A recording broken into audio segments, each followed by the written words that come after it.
blues fans, glad you made it. It's time for another episode of This Week in the Blues, our look at blues history 1 week at a time. I'm your host, Jimbo Big Train Matson, with Big Train and the Locomotives. So let's take a look at what happened this week in blues history. Chuck Berry recorded his hit Maybelline on May 21st in 1955 at Universal Recording Studios in Chicago, Illinois.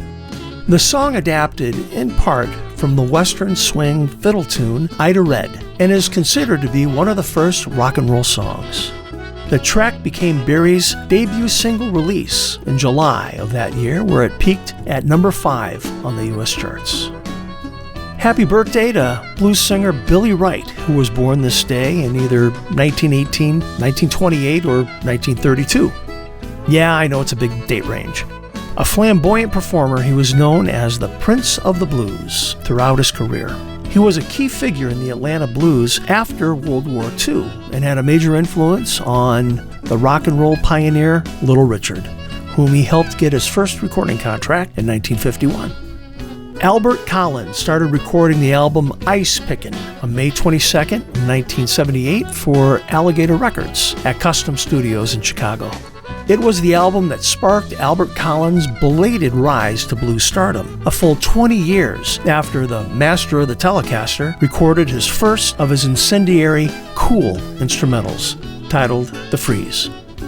Blues and jazz pianist Abie Boogaloo Ames was born on May 23, 1918, on the Big Egypt Plantation in Kruger, Mississippi. He began playing the piano at the age of 5. When he was a teenager, his family moved to Detroit, and by the late 1940s, Ames was leading his own band there. Throughout the following decade, he performed with various big-name musicians, including Nat King Cole and Errol Garner.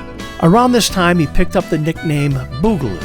In the early 60s, Ames did session work at Berry Gordy's fledgling Motown studio.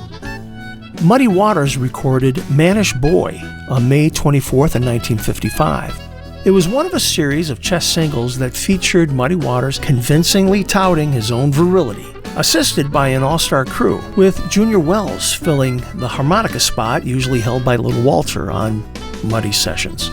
It was a solid stop-time follow-up to Muddy's I'm Your Hoochie Coochie Man and Bo Diddley's 1955 hit I'm a Man. The record hit the top 10 in all 3 of the R&B charts that Billboard magazine then published.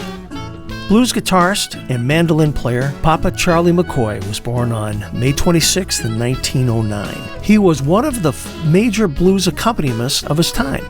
McCoy played in the Mississippi area with his band, the Mississippi Hot Footers.